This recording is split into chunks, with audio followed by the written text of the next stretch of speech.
I am Marissa, 35, and I've been grinding as a software engineer in Denver for 2 years straight, overtime every weekend to save for my dream solo holiday in Australia. Everything was locked in 3 weeks of diving the Great Barrier Reef, hiking the Blue Mountains, and crashing in a quiet villa in Sydney. Just me and my spreadsheets of hidden gems. No kids' menus, no early bedtimes, pure recharge. Until my family decided my room was their free upgrade. They wanted me to cram into one suite with my sister's whole crew, her husband, and their 3 little ones because family bonds and sharing saves money. I said no, flat out. That was the spark. What followed was a storm I never saw coming. Silent treatment that dragged on for weeks, guilt texts at 2 a.m. and whispers about how I was abandoning everyone. They twisted every memory, every favor I'd ever done into weapons. And then, in one explosive moment, it boiled over. My mother crossed a line no one comes back from. I walked out, cut them off cold. No calls, no visits. Just me rebuilding in silence. 1 month later, I was finally unwinding in that Sydney villa, waves crashing outside when the doorbell wouldn't quit. I peered through the peephole. There she was, my mom disheveled from a 15-hour flight pounding away. "Baby, open up. We need to talk." Her voice cracked through the wood, desperate, like I'd stolen her whole world. I just stood there, heart steady for the first time in years. And then, I smiled, slowly pulled the curtain shut. If you can't forgive the people you once loved, drop your story in the comments.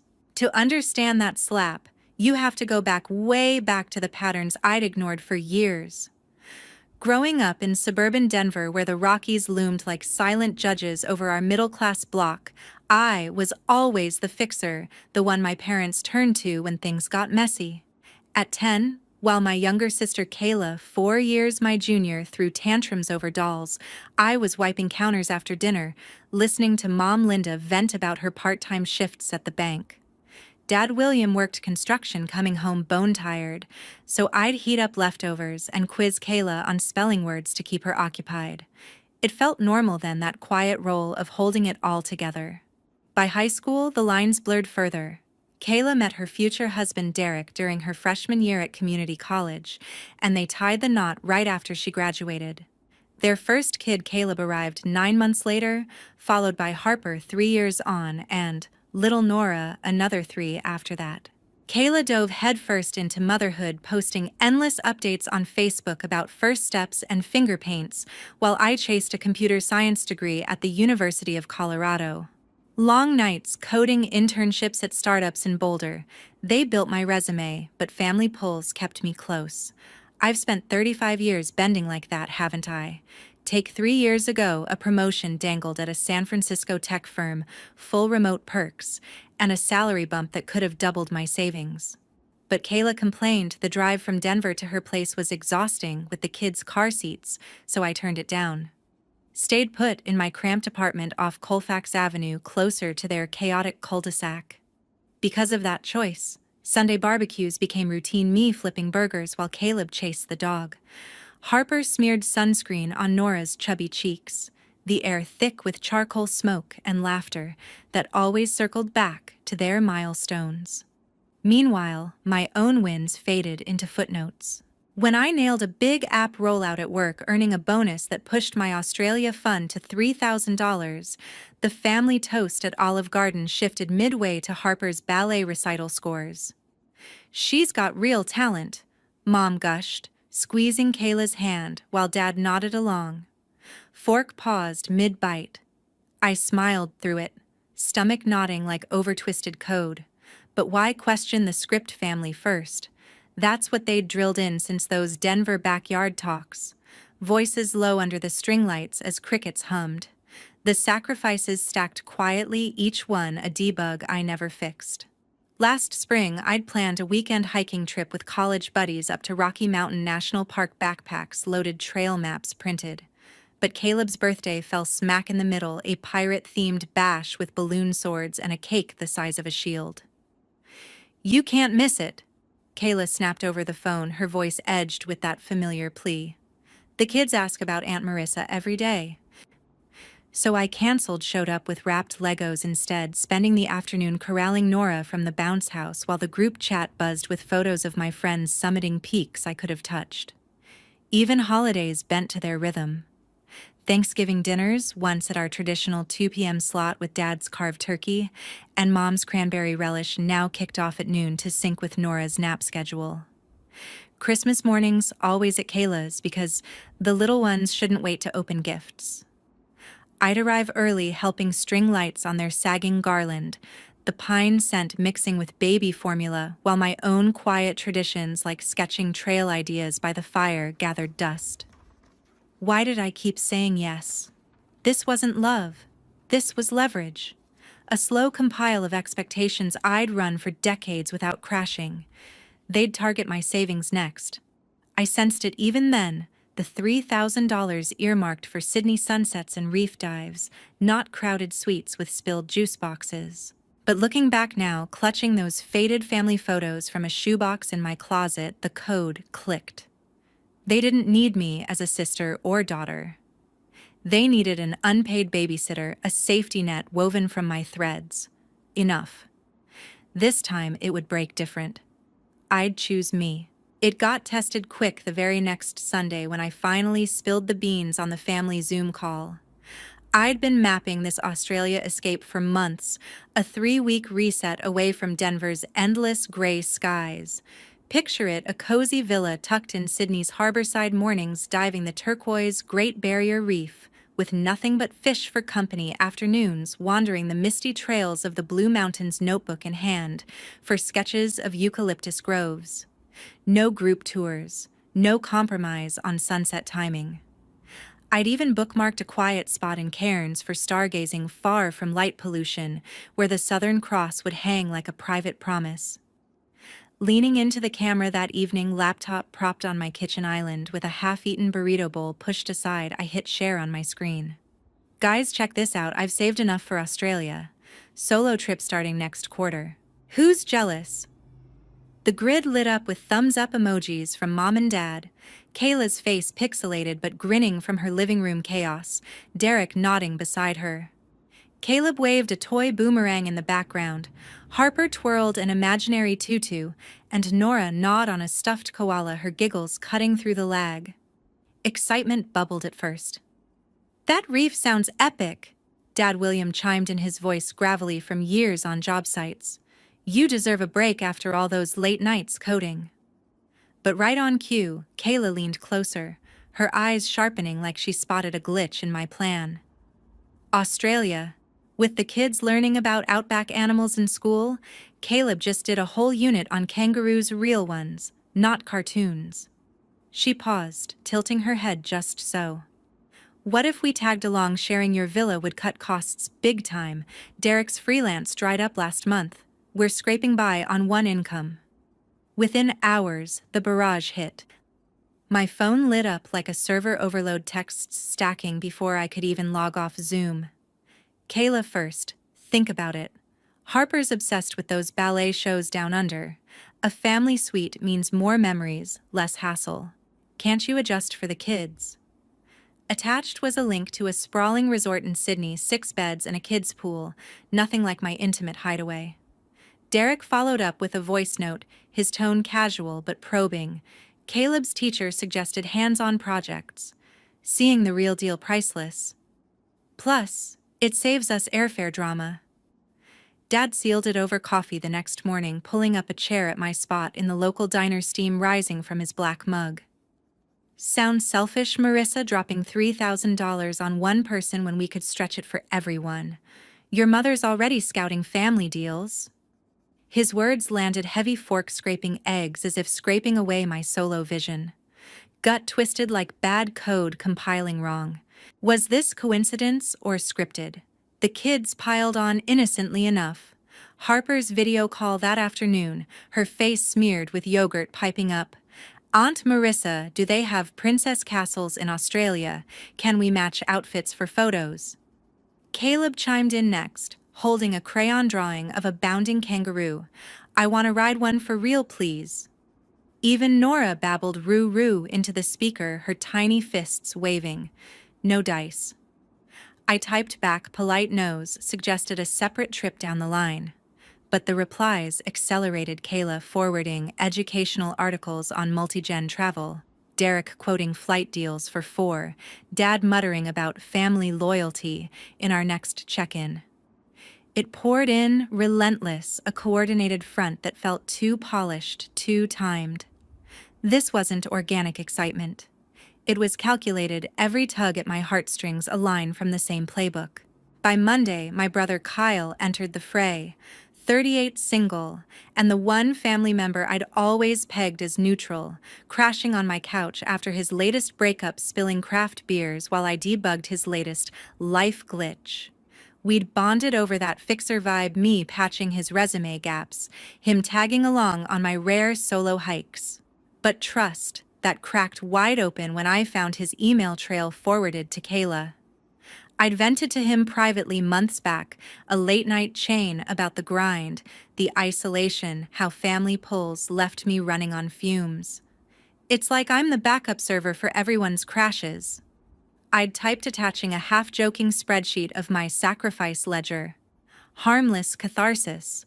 Kyle replied with emojis and, "Hang in there, sis." Now screenshots of those exact messages flooded the family group chat, his note attached.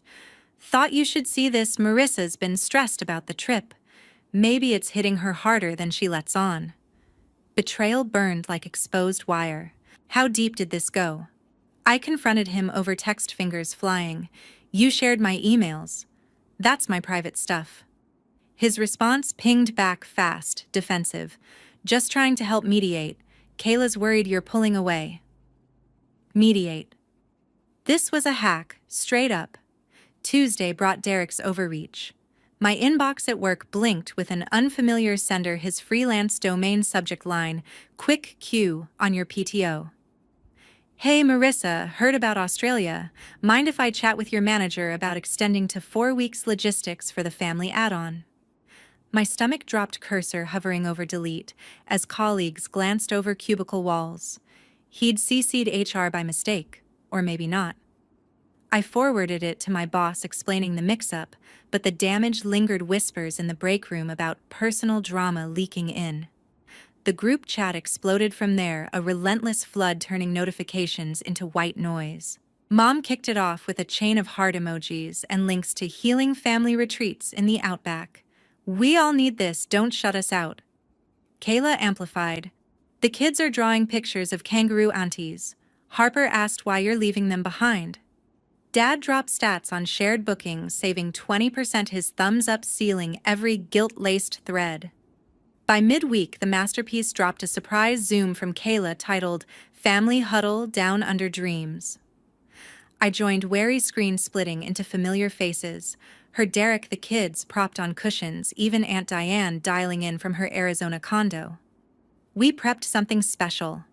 Kayla announced, her smile too bright against the kitchen clutter.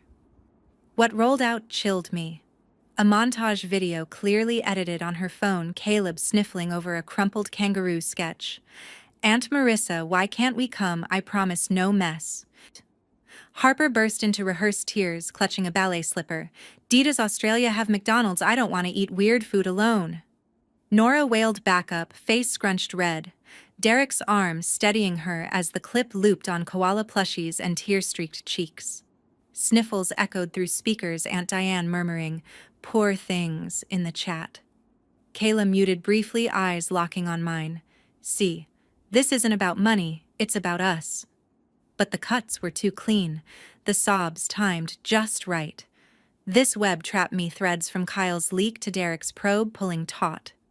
I logged off, shaking, bolted to the office bathroom, splashing cold water on my face as sobs hit quiet and fierce.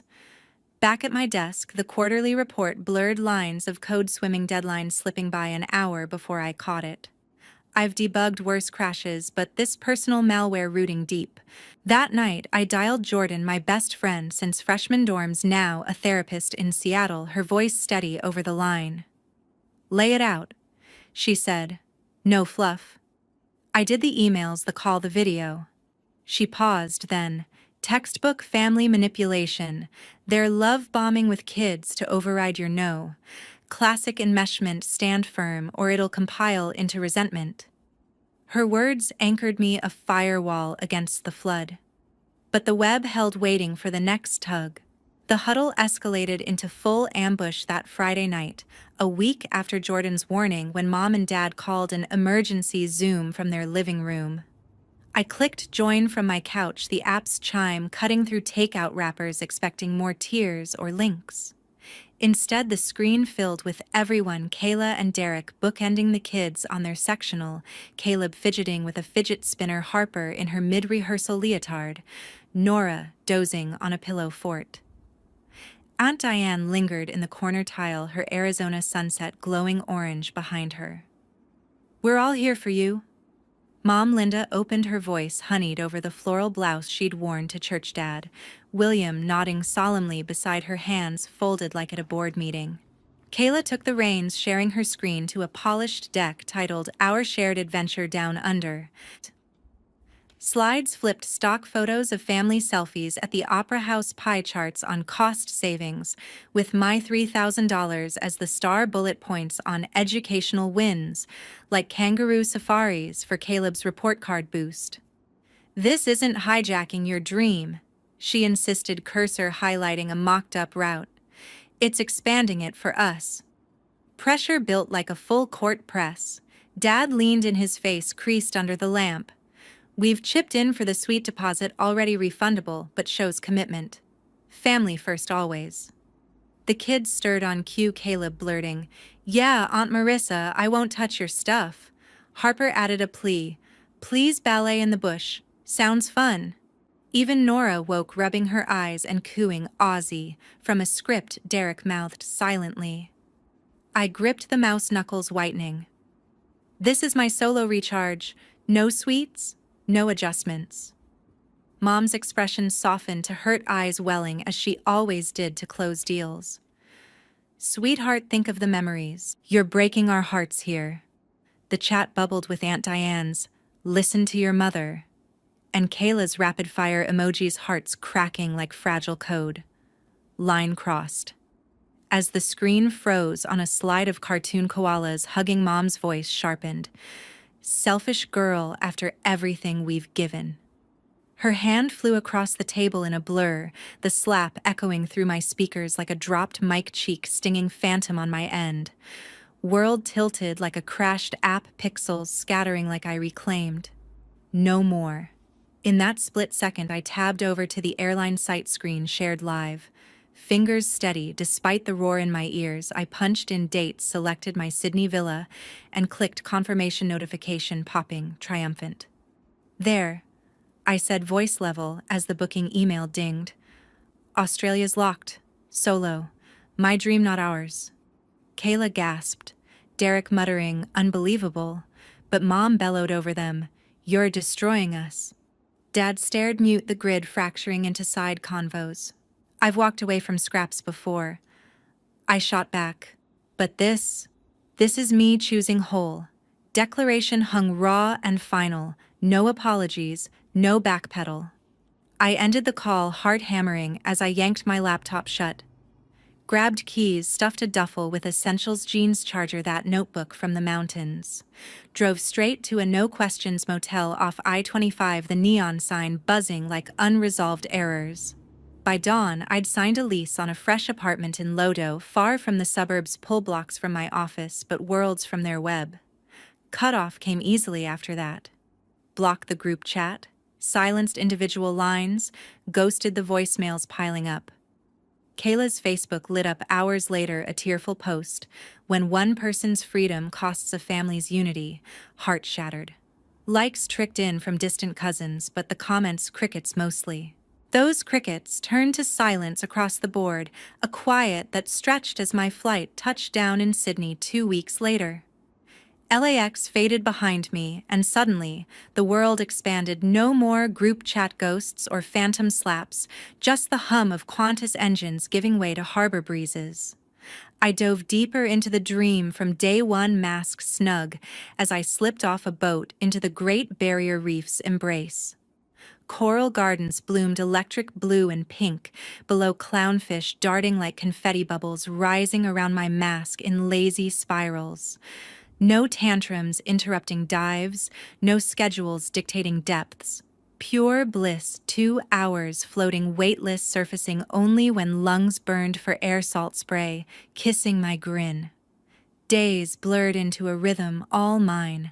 Mornings kicked off with flat whites from a hole-in-the-wall cafe near the Rock's steam, curling up as I plotted routes on my phone.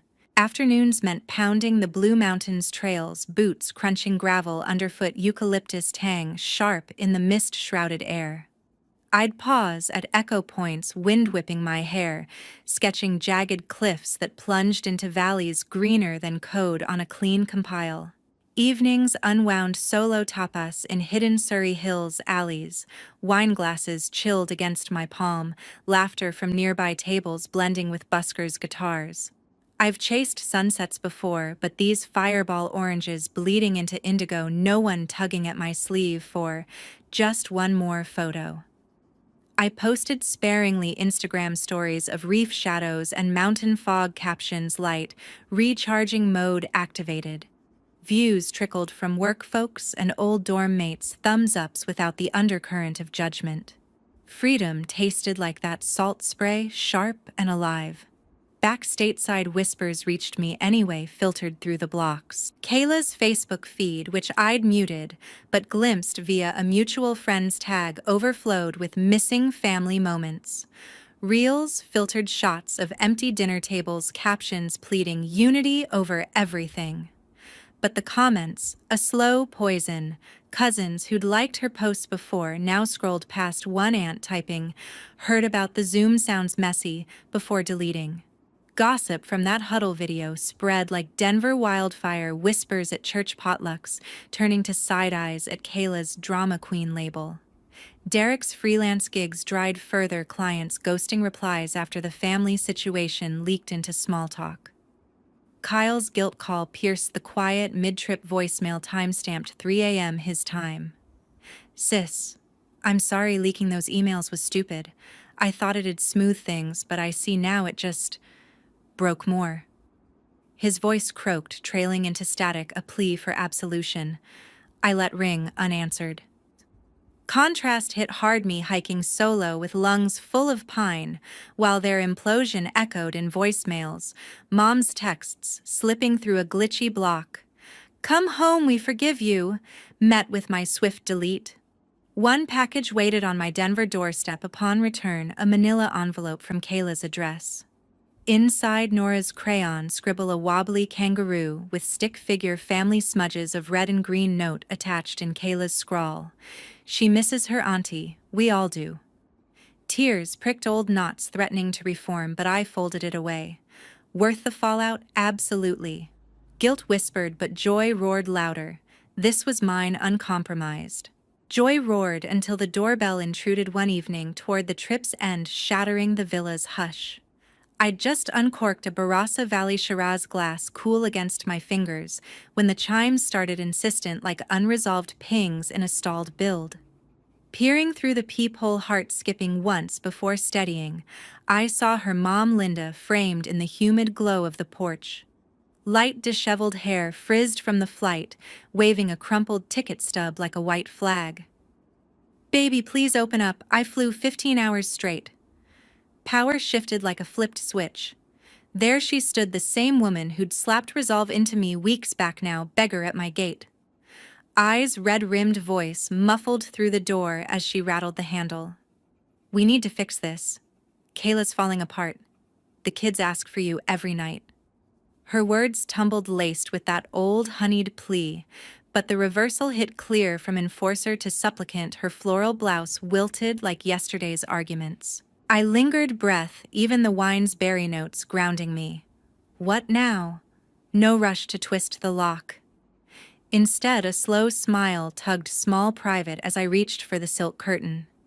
Inch by inch it whispered shut, blocking her desperate silhouette, the knocking fading to futile taps against unyielding glass. Back inside, the moment sealed it. No dramatic scene, no tearful unpack. just quiet victory, cork popped fully now, sip deep and deliberate. I've rebuilt stronger since, but that pull, it marked the end of their hold. Months later, ripples confirmed the cost. Kayla's world shrank, ostracized at family reunions, whispers from Aunt Diane's circle turning her unity posts into punchlines, freelance circles drying as word of the Zoom meltdown circled back through Denver networks. Derek shouldered more shifts, their cul-de-sac barbecues, sparse kids' questions about Aunt Marissa met with strained smiles. Isolation crept her Facebook feed, gone quiet, no more reels of forced cheer. Kyle's email arrived unbidden, forwarded through a work alias I'd set up post-blocks. I get it now, the leak was the last straw. Therapy's kicking my ass. Wish I'd seen the damage sooner. Forgive. Attached a screenshot of his own boundary journal, pages of regret scrawled in blocky print. I archived it unread further, no reply threading back. Hoi Han echoed, but forgiveness, not mine to code. Victory bloomed elsewhere, chosen family thriving in the voids left behind. Jordan and I synced weekly Zooms, her Seattle skyline framing laughs over my latest trail finds, plans, hatching for a joint hike in the Cascades. Casey, my old dorm ally, crashed my low-dose spot for brunches, mimosas fizzing as we swapped stories of toxic fam hacks, her marketing gigs mirroring my code sprints in fresh starts. Birth family destroyed in the wake, not by malice, but by the weight of their own web threads snapping under ignored no's. You taught me worthless with every tug and twist, every family first that meant me last. I proved you wrong, not in shouts but in silence, in reefs dove and curtains drawn. Self-care isn't selfish. It's the clean compile after years of bugs. Boundaries aren't walls. They're the doors only you unlock. And loving from afar, healthier than chains disguised as hugs.